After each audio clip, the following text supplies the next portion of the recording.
I wanted to prove how fragile humans are, so I picked up a hammer and tested it. When she turned around, I hit her, again and again.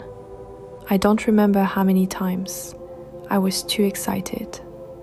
He was 14 years old, and it was only the beginning.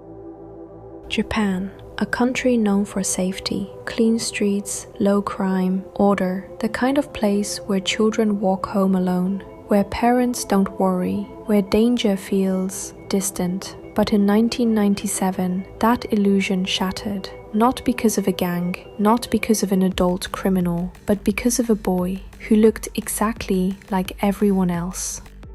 February 10th, 2 elementary school girls, laughing, walking home. Then, a voice behind them, polite, calm. "Excuse me, do you know where the restroom is?" They help him, because that's what children do, because they trust. And then, "Turn around, I want to thank you." The moment she turns, impact. A hammer crashes into her skull. Again, again, again. One girl collapses, the other freezes, and survives. Just long enough to remember a school uniform, a student. Police had a lead, a school, a uniform, a direction. But the investigation stalled. The school refused cooperation. Reputation mattered more than truth. And just like that, the trail went cold, and the boy, he was still out there. March 16th, another child, same city, same method, same words. Turn around. This time, she doesn't survive. 7 days later, she dies in the hospital. And while escaping, he casually stabs another child on the street. No hesitation, no panic, just impulse. At this point, something becomes clear. This isn't random. This isn't anger. This is practice. He isn't just attacking. He's learning, testing, improving. May 24th, an 11-year-old boy goes missing. His name, Jun Hase. He was heading to his grandfather's house. He never arrived. Police search everywhere. Nothing. Until 3 days later, a phone call. A school gate, something waiting. At 6:40 a.m., someone sees it, on the ground, centered, deliberate, a human head placed like an object. Police arrive, even they hesitate, because this isn't just murder. This is a message. Inside the mouth, a letter. "The game has begun. Try and stop me, you foolish police. Killing is enjoyable. I want to see death." Signed, Sakakibara Seito. A name that meant nothing, but would soon become infamous.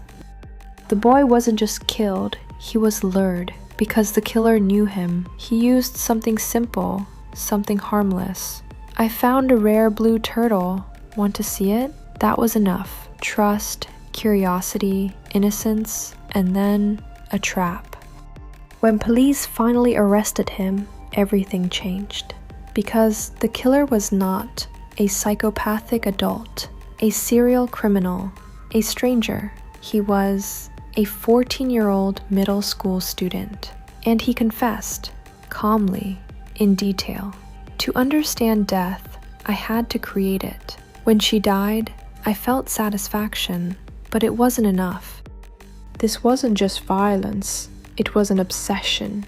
He described feeling excitement, feeling pleasure, feeling curiosity. Psychologists later found he experienced sexual arousal during violence. He saw victims as objects. He lacked empathy entirely. To him, people weren't people. They were experiments.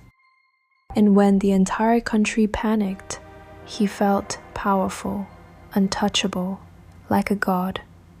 Because for the first time in his life, everyone was watching him.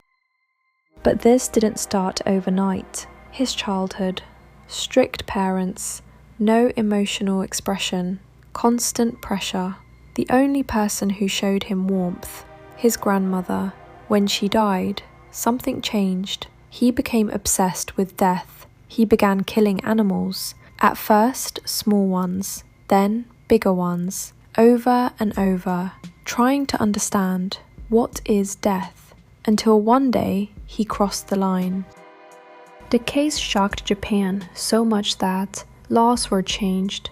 The juvenile crime age was lowered. Society began questioning everything. But the most shocking part, he didn't stay locked away forever. He was released, given a new identity, a second life. Years later, he returned, not as a criminal, but as an author. He wrote a book, a detailed account of the murders. It became a bestseller. Thousands of copies sold, while the victims' families watched helplessly. It feels like my son was killed again. People argued, is this freedom of speech or exploitation, education or profit? Because the truth is, everyone condemned him, but many still bought the book.